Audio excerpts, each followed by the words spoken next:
sai dai Kamal S alƙalin ya fito ya ware wa mutane zare da abawa, ya kuma fayyace komai da komai. Ga abin da ya ce. Masu hasashe ko kuma masu tunanin ko Samha ce kusan ƙarshen bidiyon ne zai bayyana ma ita ce ko ba ita bace. Kowa ya riga ya sani akwai yadda ake yi a buɗewa mutum musamman mai followers wanda suka kai akalla follower irin na Abubakar Bashir mai shadda producer 1 million followers ne da shi a TikTok. Ranar da muka sha ruwa Samha M Inuwa ta ce a zo a koya wa Malam Abubakari a producer cewa ya zo ya hau live. Live din nan ana kwashe kuɗi sosai, ana samun kuɗi da ita da muna ta magana lokacin da ita da yarinyar nan keke yar auta kuke ce mata.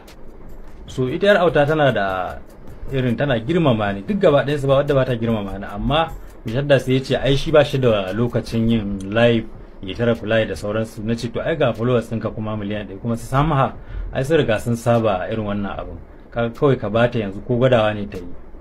Ai in takaice muku bayani a gaban Momi Gombe da Yasin Awwal, kun ga bidiyon kuma ranar da muka haɗu da ita ta haukan live din nan, magana ana ta tattaunawa, masu son su ganshi. Amal ma ta fito, Amal Umar ta fito a bidiyon, yarinya mai hankali ita ma aka dinga mata gaisuwa irin ta kima da girmamawa, aka gaggaisa, ashe an yi gift. To shi kuma wannan gift din kun fi ni sani, ku ahalin TikTok ne, akwai manya-manyan kyaututtuka har da wani lion din nan da wani waye da sauransu, duk kuɗi ne ashe masu yawa, tunda ita Samhan a lokacin ta yi fitar baki ta gaya mana farashin, kuma da muka hau muka duba farashin shi wannan zakin kadai akwai na 750, akwai na 350, ta ce wai akwai wani karami ma. So anan take dai ta ce za ta gwada, sai keke ta riga ta ita auta, sai ta riga ta sawa Mishadda dan gift, aka yi dariya aka ce a aiko gashi ya sauka, sai Samha ma ta gwada. To daga cikin abokanmu na Saudiya, ni akwai abokina na America da muna tunanin ya sa wannan zakunan sun kai guda 6.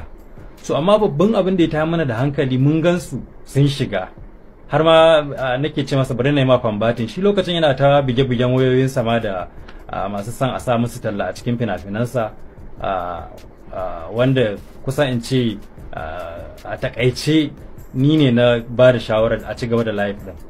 Wannan abokaina na America suka tuturo da gift haka, su kusan in ce ba wahala dala take musu ba ta siyan gift din ya ringa shiga account na shi wannan TikTok din na Mishadda. So mun tashi mun tafi za mu yi sallah, mun bar matan a gurin tunda dama ranar daga gidan marayu muke. Mun tashi za mu yi sallah, to kafin dai mu dawo Samha tana kan wannan live din. To daga bayan mun komo gida ana tunanin wajen dala 800 a ranar, ko kuma kusan 1000 ko sama da haka ma, kawai sai muka ga babu kuɗi.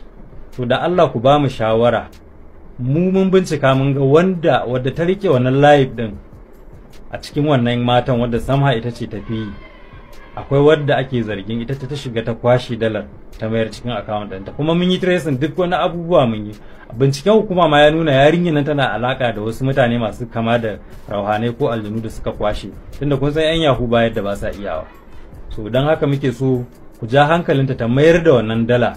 Ana daga dala 70,000 wasu suke cewa, shi mai shaddan ma yanzu ni har mun je mun yi ma cinikin gidaje, na ce za a siya a sassa haya da sauransu. To amma gashi wannan abubuwa sun faru, gaskiya ba za mu yarda ba. Ku ja mata kunne, ku ja hankalinta ta zo ta fito ta dawo da dalan mutane, ko da ta account number ne ta wani daga cikin yan comment section ko followers, dala account amma a sa mana, ku ba ta shawara, ku mention ɗinta ta zo ta dawo da mutane shi Abubakar Bashir mai shadda kuɗinsa in dollars. Kin ji na ai, ba wani boye-boye, wai da zama an ce wai an ga hoton ki ya gilma a bidiyo na. Yawwa. Wato kenan dai wannan shine abin da Bahaushe ke cewa ta leko ta koma, tun daga shi an samu wasu makudan kuɗaɗe, har ma an je an yi cinikin gidajen da za a siya. Kwatsam kuma murna tana neman komawa ciki, tunda an nemi kuɗi sama ko ƙasa an rasa su.